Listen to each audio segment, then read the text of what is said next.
to add a way of being defeated, then we're going to add a floor along the bottom here, that when this character touches it, we just restart the level as if we've died. In the future, we might add what's called a global variable, and that's a number that we will use to keep track of our characters' lives and things like that. But for now, we're just going to keep it nice and simple. Double click sprite. And we're going to call this death block.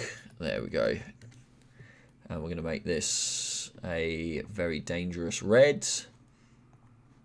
You should be able to change the color of things and set the origin points yourself.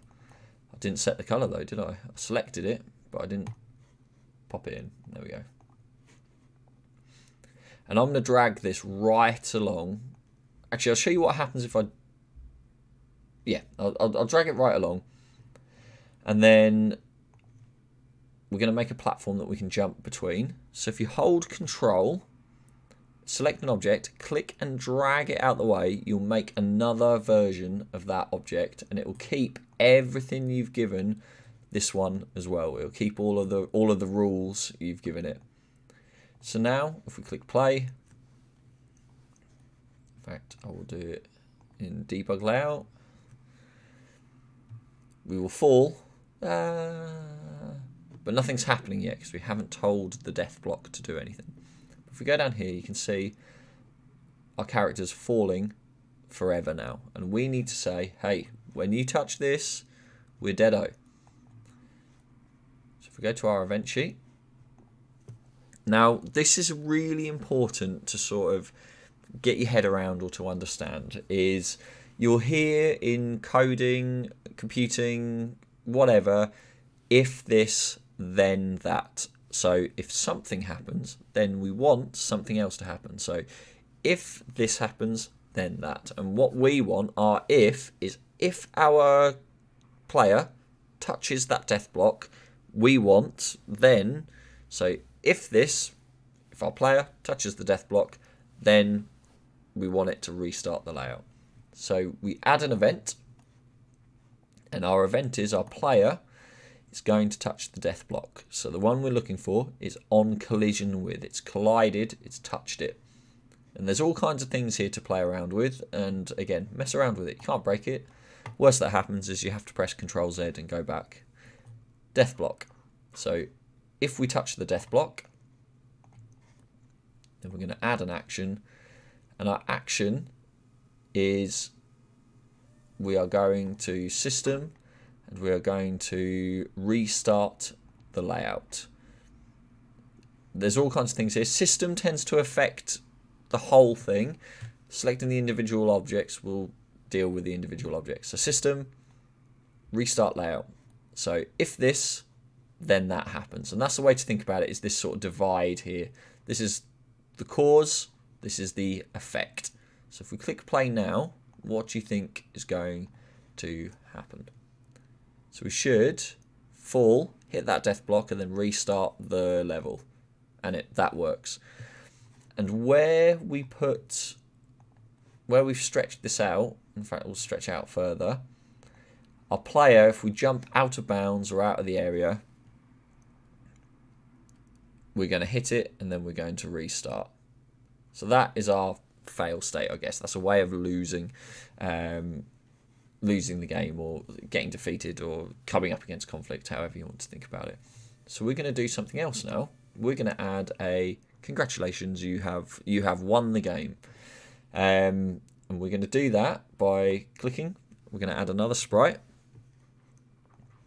And we're going to call this one door, or yeah, we'll keep it as a door. You could imagine it as a flag. It's all blocky, it's fine. We're going to make this a nice yellow. I'm not sure what I'm going to do when I run out of my basic colours. And again, double click, we're going to set the origin point to the bottom left. You don't have to be doing that.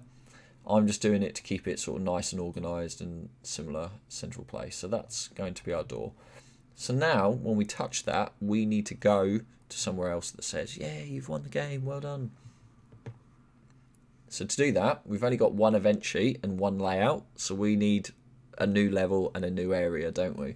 So we're going to do that by right-clicking, rename LVL1, this is our level 1 event sheet, we're going to rename LVL1 event. And the reason why I'm doing that is just keeping it organized, because very quickly, if you imagine your game had 100 levels, you would want to make sure all your event sheet is fine and makes sense. There are perhaps more efficient ways of doing this, but if we it requires a few more steps. So at the moment, I think it's important that you get set up, get messing around, get playing with it, and then we can always build on those things later. So we need a new one. So we click on layouts here, right click, add layout, and it'll say, do you want to add an event sheet with it as well? And we're going to say, yes, please. And now we're going to call this win screen. And then we're going to say, rename win screen event. And I'm doing that so I know what one is connected to what. And if we go to the properties of win screen, we can see the event sheet that's attached to it is win screen event.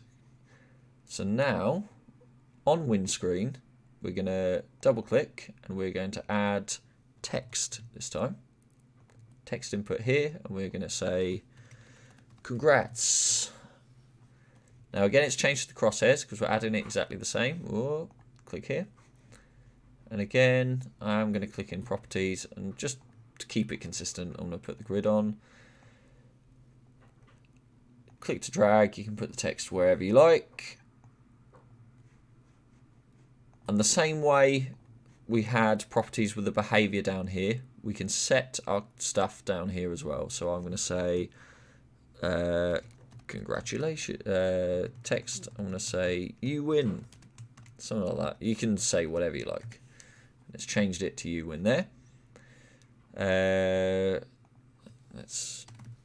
Let's do it all caps. Let's scream this at them. You win.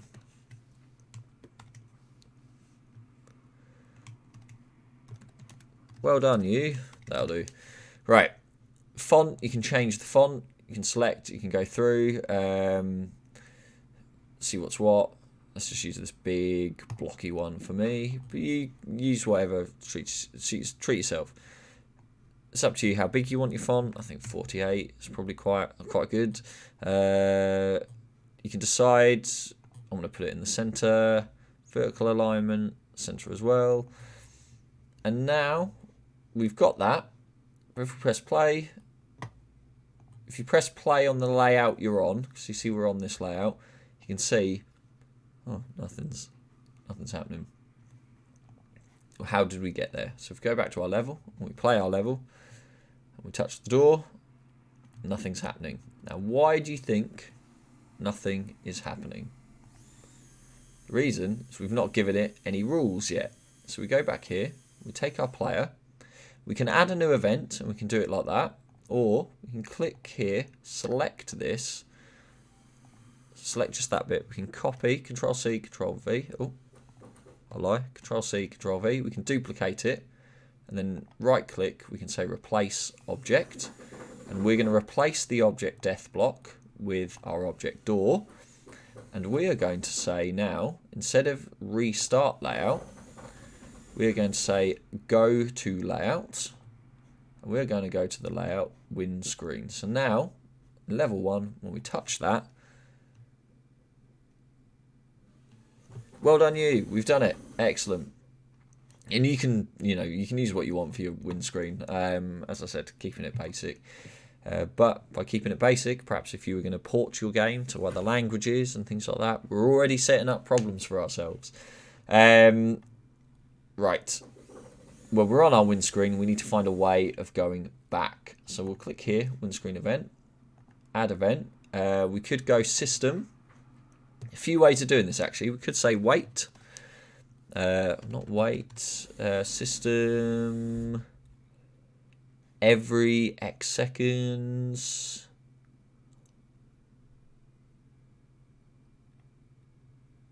yeah, we could do it like this. So on the start of layout, we could say add action, system, and then we're going to look for something called wait. Wait, and we could say wait 5 seconds, and then add a secondary action. So we're going to wait 5 seconds, and then we're going to go to layout, and we're going to go back to level 1, and the game started again. We could do that. So 1, 2, 3, 4. I was just counting slightly too slow. But there we go. And then we go back. Well done, you. We've moved on to the level, and we've got that loop in place. But you could be impatient, and you might want something else to happen. So another way of doing it, we could go here. Let's see what we've got. So add event. At the moment, we've not got anything to do with our keyboard, because even though the platform controls use the arrow keys, that's sort of built in. If we want to use the keyboard for anything else, we've got to tell it, hey, use the keyboard. So double click, and we're going to add the keyboard. And now that'll give us options with the keyboard in the event sheet. So we'll go add event, keyboard, and we're going to say on any key pressed, system. We can copy this, Control C, Control V, drag it down. On any key pressed, go. Now when you're testing, we could delete that and test it, and that's fine. But we could also click on here, right click, click on the whole thing, right click, toggle disabled, and because it's got a line through it, it's turned all of that off. So we know it's not going to wait 5 seconds now. So if we play it, we've got well done you, and if we press any key on the computer, goes back to the level. So you've now got a way of losing, and you've got a way of winning. So you've got a game now. Well done.